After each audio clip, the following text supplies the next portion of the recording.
Hi friends! இன்னைக்கு நம்ம சூப்பரான, டேஸ்டியான டீ கேக் எப்படி பண்ணுறதுன்னு பார்க்கலாம். பேக்கரியில் கிடைக்கிற அதே டேஸ்ட்டில் baking powder, baking soda, cake gel எதுவுமே யூஸ் பண்ணாமல் இந்த கேக்கை நான் ரெடி பண்ணியிருக்கேன். இப்போ இந்த டேஸ்டியான, யம்மியான டீ கேக் பண்ணுறதுக்கு என்னென்ன இன்க்ரீடியன்ட்ஸ் வேணும்னு பார்க்கலாம்.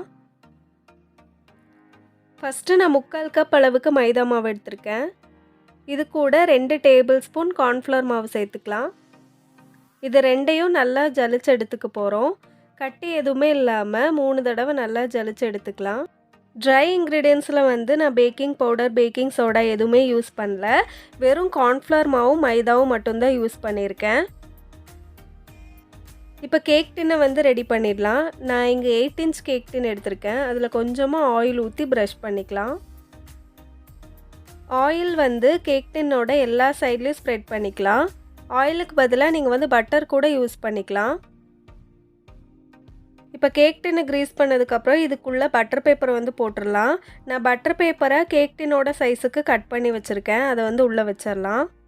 எப்போவுமே கேக் பண்ணுறதுக்கு முன்னாடி கேக் டின்னை ஃபஸ்ட்டு க்ரீஸ் பண்ணி வச்சிடணும். அப்போ தான் பேட்டர் ரெடி ஆனதுக்கப்புறம் கேக் டின்னில் ஊற்றி பேக் பண்ண முடியும்.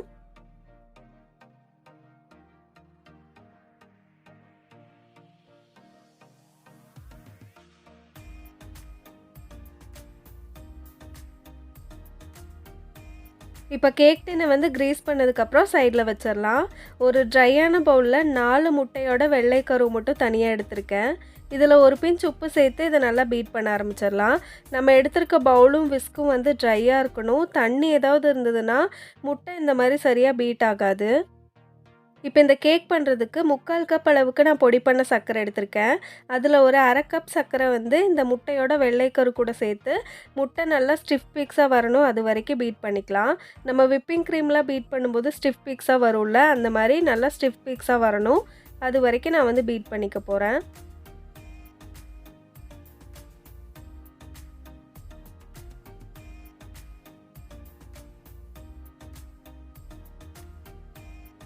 இப்போ நான் ஒரு 3 நிமிஷம் பீட் பண்ணிட்டேன். முட்டை நல்லா ஸ்டிஃப் பீக்ஸாக வந்திருக்கு. இப்போ இதை மூடி போட்டு தனியாக வச்சிடலாம், இருக்கட்டும். அடுத்ததாக ஒரு ட்ரையான பவுலில் 4 முட்டையோட மஞ்சள் கரு எடுத்திருக்கேன். இதில் பைனாப்பிள் எசன்ஸ் நான் சேர்க்குறேன். இது எல்லா பேக்கிங் ஸ்டோர்ஸ்லேயும் உங்களுக்கு கிடைக்கும். வெண்ணிலா எசன்ஸ் சேர்க்கறத விட பைனாப்பிள் எசன்ஸ் சேர்க்கும்போது பேக்கரியில் கிடைக்கிற டீ கேக் மாதிரியே இருக்கும். இப்போ இதில் மீதி இருக்க 1/4 கப் அளவுக்கு பொடி பண்ண சர்க்கரையை சேர்த்து நல்லா பீட் பண்ணிக்கலாம். நான் இங்கே ஒரு விஸ்கு வச்சு பீட் பண்ணிக்கிறேன். முட்டையோட டார்க் எல்லோலாம் மாறி லைட்டு ஒரு எல்லோ கலரில் வரணும். அது வரைக்கும் நான் ஒரு 2லேருந்து 3 நிமிஷம் வரைக்கும் பீட் பண்ணிக்க போகிறேன். நம்ம சேர்த்துருக்கோள்ள சர்க்கரை அது நல்லா கரையணும், அது வரைக்கும் பீட் பண்ணிக்கலாம்.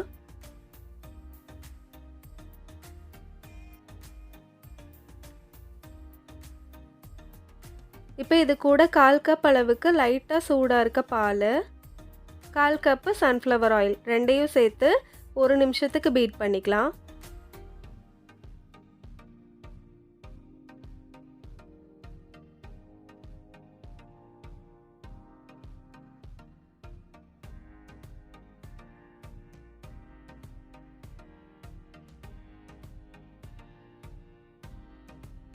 இப்போ இந்த வெட் இன்க்ரீடியன்ட்ஸ் கூட நம்ம எடுத்து வச்சிருந்தோம்ல இந்த ட்ரை இன்க்ரீடியன்ட்ஸ் கொஞ்சம் கொஞ்சமாக சேர்த்து மிக்ஸ் பண்ணிக்கலாம்.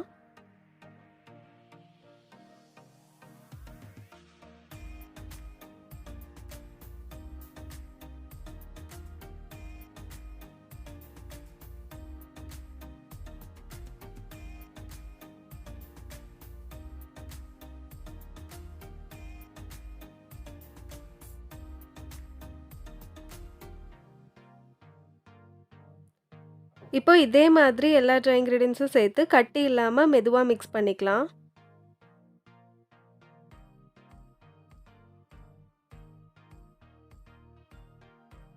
ட்ரை இன்க்ரீடியன்ட்ஸ் எல்லாம் சேர்த்து மிக்ஸ் பண்ணியாச்சு.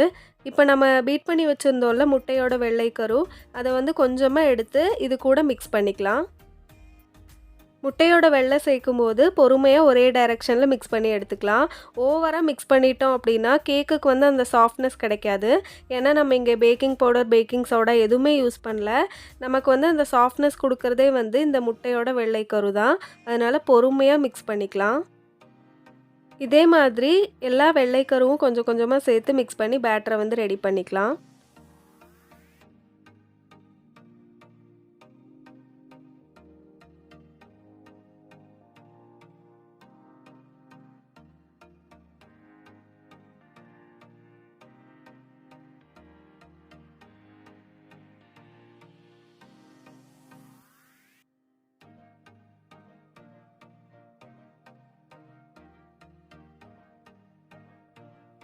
இப்போ நம்ம டீ கேக் பேட்டர் வந்து ரெடி ஆகிடுச்சு. இதை வந்து நான் 8 இன்ச் கேக் மோல்டு க்ரீஸ் பண்ணி வச்சுருந்தோம்ல, அதில் ஊற்றி பேக் பண்ணி எடுத்துடலாம்.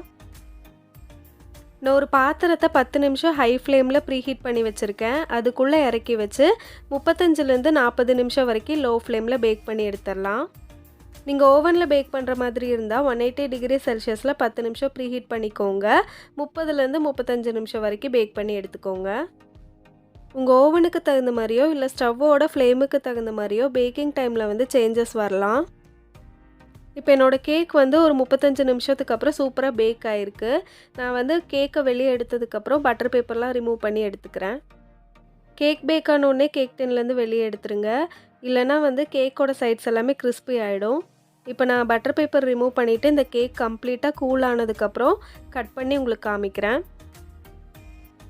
இப்போ நம்ம டீ கேக் வந்து கம்ப்ளீட்டாக கூல் ஆனதுக்கப்புறம் பீஸ் போட்டு வச்சுருக்கேன். கேக் வந்து ரொம்ப சாஃப்டாக ஸ்பாஞ்சியாக இருக்குது.